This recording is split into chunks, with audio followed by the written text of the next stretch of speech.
बिस्मिल्लाहिर्रहमानिर्रहीम। अस्सलाम वालेकुम। International Islamic university Islamabad school Sahiwal campus online lectures. ये हमारा जमात शशुम का सबक नंबर 6 सादिक और सद्दीक लेक्चर नंबर 5 है।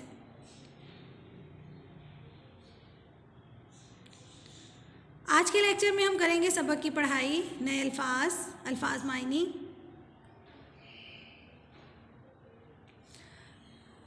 काम शुरू करने से पहले आपके पास उर्दू इल्म अदब और जमात का काम की कॉपी होना ज़रूरी है।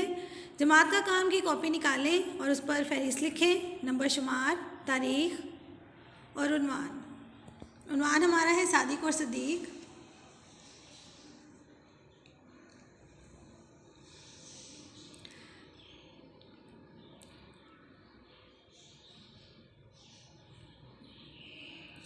सादिक और सद्दीक की आज हम पढ़ाई करेंगे और नए अल्फाज मायने, ठीक है।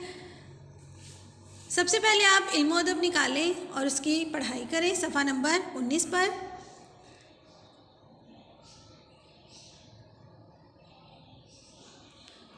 सबक पढ़ने से पहले हम सबक का थोड़ा तारुफ जान लेते हैं। जैसा कि हमारा उन्वान है सादिक और सद्दीक, क्या मतलब है? सादिक के ऊपर स्वाद लिखा हुआ है और सद्दीक के ऊपर रेज़वाद लिखा हुआ है।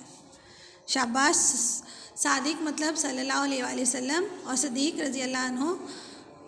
सादिक जो है नबी पाक सल्लल्लाहु अलैहि वसल्लम के लिए इस्तेमाल हुआ है और सद्दीक हज़रत अबू बकर रज़ी अल्लाह अन्हु का लक़ब है और सादिक नबी पाक का। सबक की पढ़ाई करने से पहले हम जान लेंगे कि सबक किस बारे में है, ठीक है। हाँ जी, सादिक और सद्दीक, इसमें हज़रत अबू बकर सद्दीक रज़ी अल्लाह अन्हु का जिक्र किया गया है इस सबक के बारे में। इस सबक में हाँ जी, हज़रत अबू बकर सद्दीक कौन थे, पता है किसी बच्चे को? हाँ जी, मुसलमानों के और कौन कौन से खलीफा हैं? खलीफा कौन होता है? हाँ जी, खलीफा वो हुक्मरान होता है जो किसी सल्तनत पर हुकूमत करता हो, या पुराने ज़माने में हुक्मरान की जगह खलीफा होते थे। जैसे अब वज़ीर आज़म है ना, पहले ज़माने में खलीफा होते थे जो अपनी आवाम की देखभाल करते थे और इनका ख्याल रखते थे, ठीक है। और अपनी ज़िम्मेदारियाँ जो हैं उनको एहसन तरीके से निभाते थे और किसी को गलत राह पर नहीं चलने देते थे, ठीक है। नबी पाक सल्लल्लाहु अलैहि वसल्लम के विसाल के बाद हज़रत अबू बकर सद्दीक जो है वो मुसलमानों के पहले खलीफा थे, जिन्होंने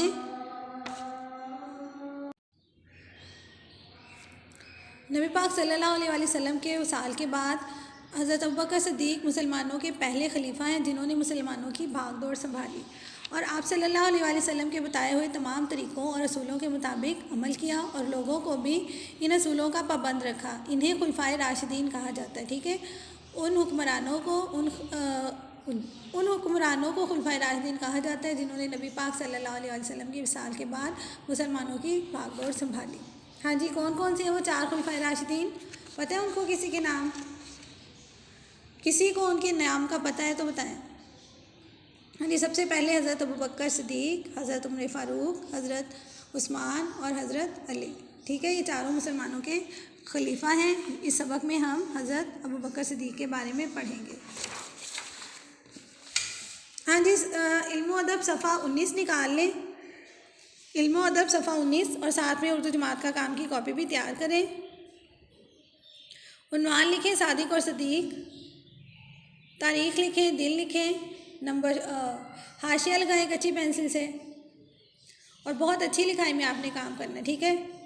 हेडिंग जो है, सुर्खियाँ जो है वो आपने मार्कर से देनी है और आगे पेन से लिखना है। हाँ जी, सफ़ा 19, सादिक और सद्दीक। सादिक का मायने क्या होता है? सच्चा, और सद्दीक दोस्त, ठीक है। सादिक सच बोलने वाले को कहते हैं, सद्दीक सच्चाई की तस्दीक करने और गवाही देने वाले को कहा जाता है। हमारे प्यारे नबी सल्लल्लाहु अलैहि वसल्लम को सब लोग सादिक कहा करते थे क्योंकि हमारे प्यारे नबी सल्लल्लाहु अलैहि वसल्लम ने कभी भी झूठ नहीं बोला, हमेशा सच बोला और सच की तालीम दी। नबी करीम सल्लल्लाहु अलैहि वसल्लम के साथी और बचपन के दोस्त हज़रत अबू बकर सिद्दीक रज़ी अल्लाह अन्हु, हज़रत अबू बकर को हज़रत अबू बकर सिद्दीक रज़ी अल्लाह अन्हु कहा जाता है क्योंकि आप ने सबसे पहले हमारे नबी की सच्चाई की गवाही दी। ख़ुद हज़ूर अकरम सल्लल्लाहु अलैहि वसल्लम ने एक मौका पर फरमाया कि मैंने जिसके सामने इस्लाम पेश किया इसने थोड़ी बहुत झिझक महसूस की। झिझक का मतलब होता है शर्म, हेजिटेशन। लेकिन जब हज़रत अबू बकर सदीक़ के सामने इस्लाम पेश किया तो उन्होंने बिला झिझक इसे कबूल कर लिया। इसी तरह हमारे प्यारे नबी सल्लल्लाहु अलैहि वसल्लम ने शब मेराज में हज़रत जिब्राइल से पूछा कि मेरी कौम में इस वाक़े की तस्दीक कौन करेगा, तो उन्होंने जवाब दिया हज़रत अबू बकर सिद्दीक़ रज़ी अल्लाह अन्हु। आप सल्लल्लाहु अलैहि वसल्लम की तस्दीक करेंगे, वो सिद्दीक़ है। हज़रत अबू बकर का नाम अब्दुल्ला था, आपके वालिद का नाम उस्मान और वालिदा का नाम सलमा था। आप नबी करीम सल्लल्लाहु अलैहि वसल्लम से उम्र में कमोबेश 3 बरस छोटे थे। बड़ों में सबसे पहले आप ही ने इस्लाम कबूल किया और इस राह में आने वाली तमाम तकालीफ को सब्र व तहम्मुल से बर्दाश्त किया। सबसे पहली मस्जिद आप रज़ी अल्लाह अन्हु ने अपने घर के सहन में कायम की, जहाँ आप नमाज़ पढ़ते और कुरान पाक की तिलावत करते। तस्दीक का मायने होता है गवाही। हज़रत अबू बकर सिद्दीक़ ने अपनी ज़िंदगी का हर लम्हा इस्लाम की तबलीग के लिए वक्फ कर रखा था। तबलीग का मायने होता है पहुँचाना। एक जानिब आप कुरैश के बड़े बड़े सरदारों को इस्लाम की तरफ बुलाते, दूसरी जानिब आप इन गरीब और बेकस गुलामों की आज़ादी के लिए अपना माल खर्च करते, जो इस्लाम लाने की वजह से कुफार के जुल्मों सितम का निशाना बने हुए थे। हज़रत बिलाल हबशी रज़ी अल्लाह अन्हु भी ऐसे ही गुलामों में शामिल हैं, जिनको हज़रत अबू बकर सिद्दीक़ ने ख़रीद कर आज़ाद किया था। हज़रत अबू बकर सिद्दीक़ के पास हिजरत से पहले 40 दरहम थे, लेकिन जब आप रज़ी अल्लाह अन्हु हिजरत करके मदीने पहुँचे तो सिर्फ 5 दरहम बाकी रह गए थे। बाकी सारे का सारा माल खुदा की राह में खर्च कर दिया था।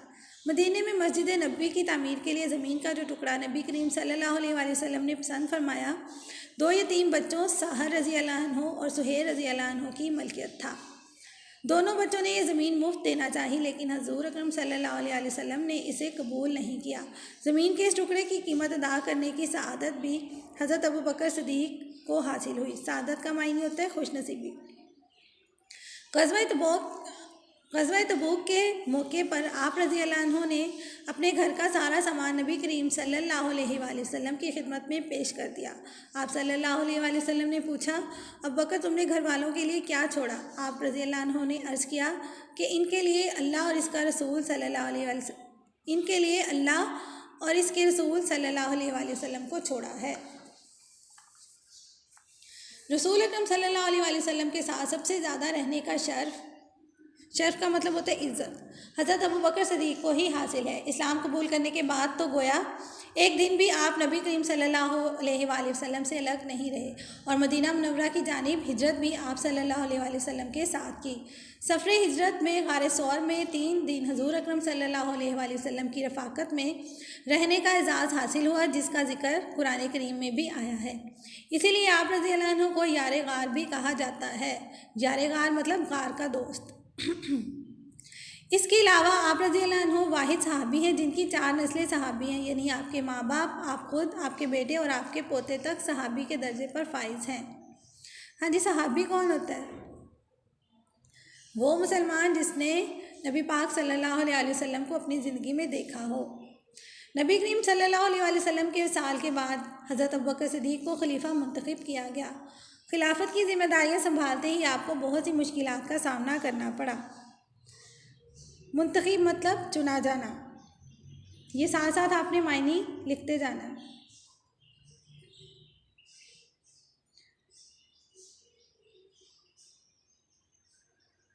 खिलाफत की जिम्मेदारियां संभालते ही आपको बहुत सी मुश्किलात का सामना करना पड़ा। बाज़ कबाइल ने ज़कात देने से इनकार कर दिया, बाज़ कबीले दीन इस्लाम से ही फिर गए, मतलब मुकर गए। इसके साथ ही नबूवत के दावेदार भी पैदा हो गए, लेकिन आप रज़ी अल्लाह अन्हु ने इन तमाम मुश्किलात का सामना इस्तकामत के साथ किया। इस्तकामत मतलब साबित कदमी या कायम रहना।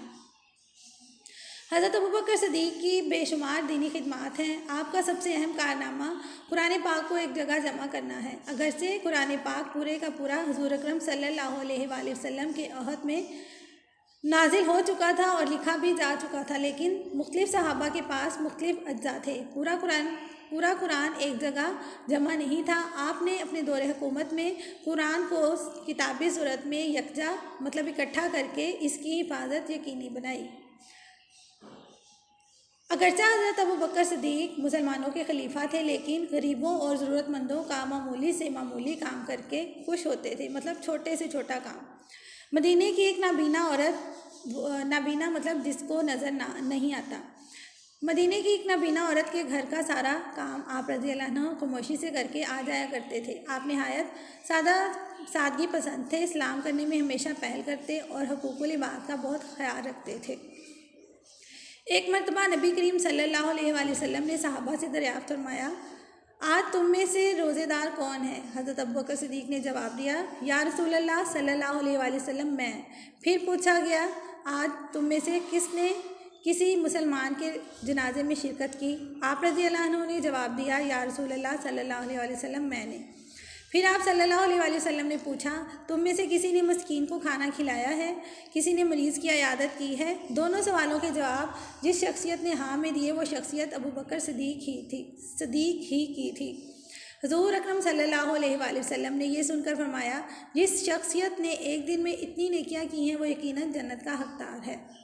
22 जमादी सानी 13 हिजरी को हज़रत अबू बकर सिद्दीक रज़ी अल्लाह अन्हु का विसाल हुआ, मतलब उनकी वफ़ात हुई। आप रज़ी अल्लाह अन्हु को मदीना शरीफ में नबी करीम सल्लल्लाहु अलैहि वसल्लम के रोज़े में इनके पहलू में दफनाया गया। वफ़ात के वक्त आपकी उम्र 63 बरस थी। हाँ जी, नबी पाक की उम्र कितनी थी पता है किसी को? हाँ जी, नबी पाक की उम्र भी 63 बरस थी। अब आप बताएं कि हमने सबक में क्या सीखा है? हाँ जी, सबक में हमने सीखा है कि नबी करीम सल्लल्लाहु अलैहि वसल्लम के जान निसारों में जो नबी करीम पर जान मार सकते थे, हज़रत अबू बकर सिद्दीक रज़ी अल्लाह अन्हु का दर्जा बहुत बुलंद है। दीन इस्लाम के लिए आपकी खिदमत को हमेशा याद रखा जाएगा। इनकी सच्चाई और हुज़ूर सल्लल्लाहु अलैहि वसल्लम की तस्दीक करने की वजह से इन्हें सिद्दीक का लक़ब अता हुआ। हाँ जी, आप लोगों ने नए अल्फाज की इमला करनी है।